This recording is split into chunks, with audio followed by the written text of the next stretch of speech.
रख देता है। वो कहता है मुझे बहुत भूख लगी है, मेरा पेट गुड़गुड़ कर रहा है। और सोफिया को लगता है कि अब ये उसे खा जाएगा। और तभी वहां पर सोफिया को और भी दैत्यों के हंसने की आवाजें आती है। सोफिया उस दैत्य से पूछती है क्या यहाँ पर और भी दैत्य हैं। वो कहता है कि हाँ, यहाँ पर और भी कई सारे दैत्य हैं और वो सब बहुत खतरनाक है। कोई इंसानों को कच्चा चबा जाता है, कोई बच्चों को निकल जाता है, कोई खून पी जाता है और कोई खाल खींच लेता है। सोफिया इस बात से डर जाती है। वो पूछती है क्या आप भी मुझे खाने वाले हैं। वो कहता है कि नहीं, मैं इंसानों को खा जाऊं ऐसा हो ही नहीं सकता। दरअसल ये एक शाकाहारी दैत्य होता है जो इंसानों को नहीं खाता, बल्कि एक खास तरह की सब्जी जिसे कक्कड़ भुजा कहा जाता है उसे खाता है, जो स्वाद में बिल्कुल भी अच्छी नहीं होती। लेकिन ये इंसानों को नहीं खाना चाहता, मांस नहीं खाना चाहता, इसीलिए वो खाकर अपनी जिंदगी का गुजारा करता है। सोफिया उससे पूछती है तुम मुझे यहाँ पर क्यों लेकर आए।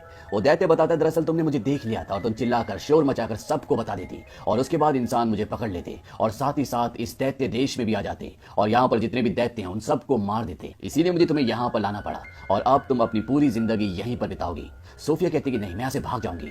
वो दैत्य कहता है कि यहाँ से बाहर जाने की गलती भी मत करना, क्योंकि बाहर जो दैत्य हैं वो इंसानों को कच्चा चबा जाते हैं। और इसके बाद वो दैत्य सोफिया को वहां पर रखी हुई एक बहुत बड़ी नाव के ऊपर, जहां से नाव वाले दूरबीन से आगे का रास्ता देखते हैं, वहां पर रख देता है। तभी सोफिया देखती है कि वो दैत्य अपने बैग से कुछ बॉटल्स निकालता है जिसके अंदर चमकती हुई रोशनी होती है। सोफिया पूछती है ये क्या है। वो दैत्य बताता है कि सपने। सोफिया कहती है कि मैं तो सोती नहीं, मुझे सपने नहीं आते, क्योंकि सोफिया को इंसोम्निया है। इसके बाद वो दैत्य सोफिया की उस किताब को उठाता है जो उसके साथ वो यहाँ तक ले आया है और ये कहानी की किताब होती है।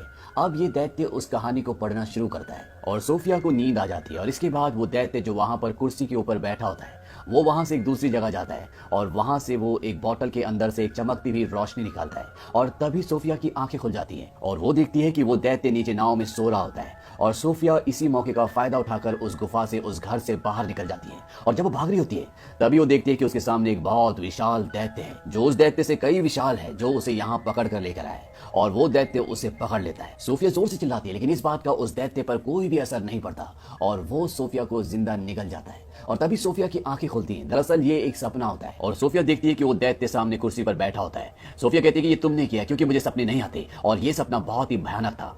वो दैत्य कहता है कि ऐसा करना जरूरी था, तुम्हें ये दृश्य दिखाना जरूरी था ताकि तुम यहाँ से कभी भी बाहर ना जाओ। वो दैत्य उसे बताता है कि यहाँ पर जो बाकी के दैत्य हैं मैं उनके सामने मूंगफली के बराबर हूँ, वो बहुत ही विशाल है, वो इंसानों को खा जाते हैं। और जब ये दोनों बातें कर रहे होते हैं तभी वहां पर एक बहुत विशाल दैत्य आ जाता है और वो उस दैत्य को जो सोफिया को यहाँ पर पकड़ कर लेके आया है उसे कहता है तो किससे बात कर रहा है। रंट। रंट यानी कि चिरकुट।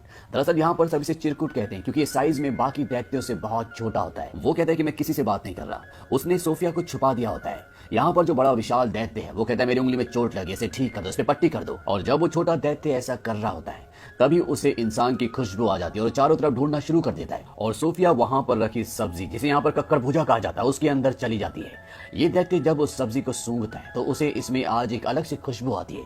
दरअसल ये सब्जियां नहीं खाते, लेकिन इसके अंदर सोफिया इंसान है, इसीलिए इसके अंदर इसे एक अलग सी महक आती है और ये उसे खाने वाला होता है। तभी वो दैत्य जो सोफिया को यहाँ पर लेकर आया वो देख लेता है कि सोफिया उस सब्जी के अंदर है और वो उस दैत्य के हाथ पर लटक जाता है। वो उसे कहता है तू शायद भूल गया, तुझे सब्जियों से चिढ़ है। और वो दैत्य उस सब्जी को नीचे फेंक देता है, कहता है हाँ मुझे सब्जियों से चिढ़ है। और इसके बाद वो वहां से निकल जाता है। अब वो दैत्य जो सोफिया को यहाँ पर पकड़ कर लेकर आया है वो कहीं जा रहा होता है और तभी सोफिया उससे पूछती है कि आप कहाँ जा रहे हो। वो कहता है कि मैं काम पर जा रहा हूँ। सोफिया उससे पूछना चाहती है कि वो क्या काम करता है, लेकिन वो उसे नहीं बताना चाहता। लेकिन सोफिया के जिद करने पर वो कह देता है कि मैं सपनों को पकड़ने के लिए जा रहा हूँ। सोफिया कहती है कि मैं भी आपके साथ चलूंगी, लेकिन वो सोफिया को अपने साथ नहीं ले जाना चाहता क्योंकि बाहर जो दैत्य सो रहे हैं अगर वो उठ गए और सोफिया को देख लिया तो सोफिया को जिंदा खा जाएंगे, इसीलिए वो ये रिस्क नहीं लेना चाहता। लेकिन जब सोफिया बहुत ज्यादा जिद करती है तो वो सोफिया को अपने साथ ले जाने के लिए तैयार हो जाता है क्योंकि बाहर सभी दैत्य सो रहे होते हैं और ये दोनों चुपके से उन्हें पार करना चाहते हैं। लेकिन तभी उन दैत्यों की आंखें खुल जाती हैं और वो उसे बोलते हैं कि चिरकुट तुम कहाँ जा रहे हो। वो कहता है कि मैं अपने काम पर जा रहा हूँ।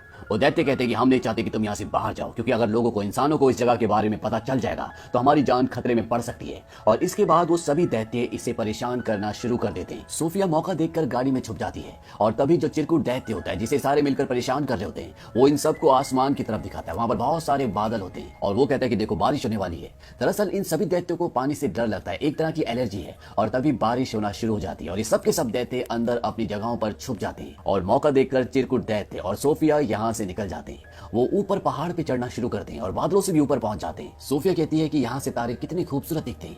वो दैत्य कहता है, मैं इनका संगीत भी सुन सकता हूँ, मैं इस दुनिया की हर एक आवाज को सुन सकता हूँ, चींटियों की बातें सुन सकता हूँ, पेड़ों की कहानियां सुन सकता हूँ, मेरे कान इस दुनिया में किसी भी चीज को सुन सकते हैं। सोफिया कहती है, मुझे यकीन नहीं होता। वो जाइंट कहता है, लेकिन ये सच है। इसके बाद वहां पर एक झील होती है और झील के अंदर एक बहुत बड़ा विशाल खूबसूरत पेड़ दिख रहा होता है और वो जाइंट, वो दैत्य उस झील के अंदर कूद जाता है और उस पानी में, झील में कूदने के बाद वो दूसरी तरफ पहुंच जाता है, मानो ये उस तरफ जाने का एक रास्ता हो। इसके बाद सोफिया भी कूदती है और वो भी उस तरफ पहुंच जाती है। ये सपनों का देश है और यहाँ पर जो पेड़ होता है उस पेड़ से ओस की बूंदों की तरह सपने टपकते हैं, जिन्हें पकड़ने के लिए यहाँ पर ये दैत्य आया है। और सोफी और ये दैत्य दोनों बहुत सारे सपने पकड़ते हैं, लेकिन इन पेड़ों से सिर्फ अच्छे सपने ही नहीं टपकते, बल्कि गंदे यानी कि बुरे सपने भी टपकते हैं। और इसके बाद ये दोनों सपने पकड़कर वापस जाने लगते हैं और अब ये दोनों एक दूसरे को अच्छे से जान गए, ये एक दूसरे को पसंद करते हैं। और वो दैत्य नन्ही सोफिया को बताता है कि यहाँ पर सब मुझे रॉन्ट यानी कि चिरकुट कहते हैं, लेकिन जिंदगी के एक मोड़ पर मुझे कोई ऐसा मिला था जो मुझे कहता था बिग फ्रेंडली जाइंट यानी कि बड़े फरिश्ते जी। और सोफिया कहती है कि आज से मैं भी आपको बिग फ्रेंडली जाइंट यानी कि BFG कहकर पुकारूंगी। अब ये सपने पकड़कर लंदन की गलियों में जाते हैं जहाँ पर बच्चे अपने घरों में सो रहे होते हैं और BFG उनकी नींद में बहुत अच्छे अच्छे सपने उन्हें देते हैं ताकि उनकी जिंदगी में, उनके सपनों में उन्हें खुशियां मिले। दरअसल BFG एक अच्छा जाइंट है, इसीलिए वो सपनों के देश से अच्छे अच्छे सपने पकड़ कर लाता है और सोते हुए लोगों के दिमाग में उन सपनों को डाल देता है ताकि कम से कम वो उन सोते हुए लोगों की जिंदगी में खुशियां डाल सके। यहाँ पर सोफिया BFG से पूछती है, ये सपनों के बारे में आपको क्या आपके माँ बाप ने बताया? वो कहता है कि दैत्यों के माँ बाप नहीं होते। इसके बाद सोफिया उससे उसकी उम्र पूछती है। वो कहता है कि जितनी उम्र इस धरती की है उतनी मेरी भी है। दरअसल जब से ये धरती बनी होती है तभी से दैत्य इस धरती पर होते हैं, लेकिन ये इंसानों से छुप कर रहते हैं और अब जब इनका काम यहाँ पर खत्म हो जाता है तो ये वापस दैत्य देश जाने वाले होते हैं। तभी सोफिया बोलती है कि मेरा कंबल कहाँ है? दरअसल उसका कंबल वहीं दैत्य देश में छूट गया होता है और इस बात से BFG परेशान हो जाता है। वो कहता है कि अब तुम्हें वापस नहीं जाना चाहिए, उन दैत्य को पता चल चुका होगा कि यहाँ पर कोई इंसान भी है। BFG से बताता है कि बहुत पहले मुझे तुम्हारी तरह एक नन्हा दोस्त मिला था, उसकी दिल की आवाज भी उतनी खामोश थी जितनी तुम्हारी दिल की आवाज है, और फिर उसने मुझे देख लिया और मैं उसे दैत्य देश ले गया। उसी ने मुझे पढ़ना भी सिखाया और जो लाल जैकेट तुमने पहनी है ये भी उसी नन्हे दोस्त की है। और इससे पहले कि मैं उसे वापस उसकी दुनिया में लेकर आ पाता बहुत देर हो चुकी थी और मैं नहीं चाहता कि तुम्हारे साथ भी ऐसा ही हो। और वो सोफिया को छोड़कर वहां से चला जाता है। हालांकि सोफिया उसे ऐसा करने से मना करती है, लेकिन वो उसकी बात नहीं मानता। सोफिया अपने अनाथ आश्रम जाती है और वो अपनी बालकनी में जाकर खड़ी हो जाती है। वो जानती है कि BFG आसपास ही और वहां से कूद जाती है और इससे पहले कि वो जमीन पर गिरती वहां पर BFG आकर उसे पकड़ लेता है और उसे सोफिया की जिद एक बार फिर से माननी पड़ती है और वो उसे वापस जाइंट देश यानी कि दैत्यों के देश में ले आता है। यहाँ पर सभी दैत्य उसका इंतजार कर रहे होते हैं क्योंकि उन सबको पता है कि चिरकुट के पास यानी कि BFG के पास कोई इंसान है और ये दैत्य किसी भी हालत में उस इंसान को खाना चाहते हैं क्योंकि इनके पास वो ब्लैंकेट होता है जिसके अंदर सोफिया की खुशबू है। ये सभी दैत्य पूरे घर को तहस नहस कर देते हैं और जिस कंबल के अंदर सोफिया की खुशबू होती है BFG उसे जला देते हैं और इन सभी जाइंट्स को, सभी दैत्यों को अपने घर से भगा देते हैं। अब जब सोफिया छुप रही होती है तभी वहां पर उसे एक तस्वीर दिखती है और ये तस्वीर होती है इंग्लैंड की महारानी की। और इस तस्वीर को देखने के बाद सोफिया के दिमाग में एक आइडिया आता है। वो BFG को बोलती है कि तुम एक बहुत ही भयानक सपना बनाओ और इस सपने में तुम महारानी को ये दिखाना कि 9 के 9 दैत्य इंग्लैंड में हैं जो बच्चों को मारकर खा जाते हैं, और साथ ही साथ इस सपने में मुझे और अपने आप को भी डालना ताकि जब हम महारानी के सामने जाएं तो हमारी बात पर उन्हें यकीन हो जाए। और BFG ऐसा ही करता है, वो एक सपना बनाता है जिस सपने के अंदर वो दैत्य देश में रहने वाले सभी दैत्यों की तस्वीरें डालता है, साथ में अपने आप को और सोफिया को भी डालता है और बहुत सारे बच्चों को भी।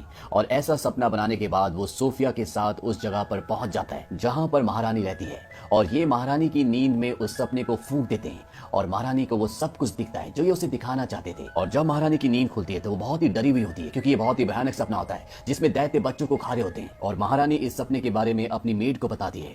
मेड कहती है, मैम लेकिन वो एक सपना था। और जब मेड अखबार देखती है तो कहती है कि बहुत अजीब बात है, कल रात को बहुत सारे बच्चे अपने घरों से गायब हो गए, ठीक उसी तरह जिस तरह से आपने सपना देखा था। तभी रानी कहती है कि पर्दे हटाओ, और जब वो पर्दे हटाते तो वहां पर खिड़की पर सोफिया होती है। दरअसल ये चीज भी उन्होंने रानी के सपने में डाली थी और साथ ही साथ BFG को भी डाला था। इसके बाद सोफिया BFG के बारे में बताती है और रानी से वादा लेती है कि आप उसे नुकसान नहीं पहुंचाएंगी। BFG रानी के सामने आता है और उन्हें झुककर अदब से सलाम करता है। रानी भी अपने वादे को पूरा करती है। यहाँ पर जितने भी दैत्य होते हैं उनके अंदर एक बहुत बड़ी प्रॉब्लम होती है कि वो किसी भी शब्द को अच्छे से नहीं बोल सकते, इसीलिए BFG महारानी को महारानी के बदले मर्जानी कहता है। BFG इंसानों को इंसान कहता है और बाकी के भी लगभग सभी शब्दों को वो उल्टा सीधा ही बोलते हैं। यहाँ पर महारानी इन दोनों को बहुत अच्छे से ग्रीट करती है, उन्हें अंदर बुलाती है, अच्छा स्वादिष्ट खाना खिलाती है और इसके बाद ये महारानी को सारी बातें सच बताती है कि कैसे दैत्य देश में 9 ऐसे दैत्य हैं जो बच्चों को, इंसानों को खाते हैं और महारानी इनकी मदद करने के लिए तैयार हो जाती है। वो अपनी आर्मी को इनके साथ भेजती है। दरअसल दैत्य देश में कोई भी नहीं पहुंच सकता,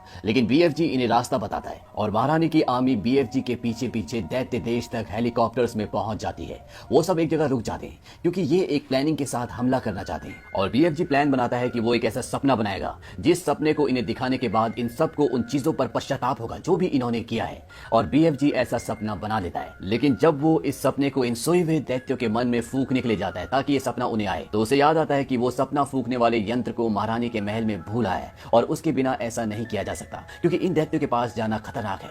लेकिन तभी सोफिया उस सपने वाले जार को उठाती है और उस जगह पहुंच जाती है जहां पर सारे दैत्य सोए होते हैं। लेकिन इससे पहले कि वो उस जार को तोड़ती, वहां पर इन दैत्यों का जो सबसे बड़ा दैत्य जो सरदार होता है वो उठ जाता है और जैसे ही वो सोफिया पर हमला करने वाला होता है, सोफिया उस सपने वाले जार को तोड़ देती है और बाकी सोए हुए दैत्यों के मन में वो सपना, वो रोशनी चली जाती है और जब सारे दैत्य उठते हैं तो उन सब के अंदर पश्चाताप होता है। लेकिन एक दैत्य जो सबसे पहले उठ गया था, जो इन सब का सरदार है, वो पूरे होश में होता है और इससे पहले कि वो सोफिया को मारता, वहां पर BFG आ जाता है। वो उसका हाथ पकड़ लेता है लेकिन BFG इनके सामने कुछ भी नहीं है। वो दैत्य BFG को अपने हाथ में उठा लेता है और जैसे ही वो उसे मारने वाला होता है, वहां पर हेलीकॉप्टर्स आ जाते हैं और वो इन सभी दैत्यों को पकड़कर अपने साथ ले जाते हैं और समंदर के बीच में एक टापू पर छोड़ देते हैं। चारों तरफ पानी है, ये दैत्य पानी से डरते हैं, इसीलिए ये समंदर पार नहीं कर सकते और हमेशा के लिए ये इस टापू पर फंस चुके हैं। महारानी इनके लिए यहाँ पर कक्कड़ भुजे के बीज भी फेंक देती है ताकि ये उन बीजों से यहाँ पर खेती करें और जिंदगी भर कक्कड़ भुजे खाएं। कक्कड़ भुजों से इन लोगों को नफरत है। हालांकि BFG इसी सब्जी को खाता था, लेकिन अब इन दैत्यों के पास कोई भी ऑप्शन नहीं है। इन्हें जिंदगी भर इसी टापू पर रहकर खेती करके कक्कड़ भुजे खाने पड़ेंगे। और अंत में ये दिखाया जाता है कि सोफी अब अनाथ आश्रम में नहीं रहती, बल्कि वो महारानी के साथ उनके महल में रहती है और अब उसे अकेलापन और उदासी बहुत कम महसूस होता है और जब भी वो चाहे वो BFG से बात कर सकती है क्योंकि BFG के कान इस दुनिया की सारी आवाजों को सुन सकते हैं। वहीं दूसरी तरफ BFG जाइंट देश में, यानी कि दैत्यों के देश में अकेले हैं। अब वो सिर्फ वहां पर कक्कड़ भुजे नहीं बल्कि और भी कई सारी सब्जियां उगाते हैं और वो भी अपनी जिंदगी में खुश हैं। सोफिया हर सुबह उठकर खिड़की के पास आकर BFG को गुड मॉर्निंग कहती है, जिसे BFG साफ साफ सुन सकते हैं और इसी सुखद अंत के साथ इस कहानी का अंत हो जाता है। इस कहानी से हमें ये पता चलता है कि किसी की भी कोई भी जाति हो, कैसा भी स्वरूप हो, लेकिन अगर उसका दिल और नीयत अच्छी हो तो वो किसी का भी दिल, किसी का भी प्यार जीत सकता है और अच्छा करने वाले, अच्छा सोचने वालों के साथ हमेशा अच्छा ही होता है। उम्मीद करते हैं कि ये कहानी आपको पसंद आई होगी।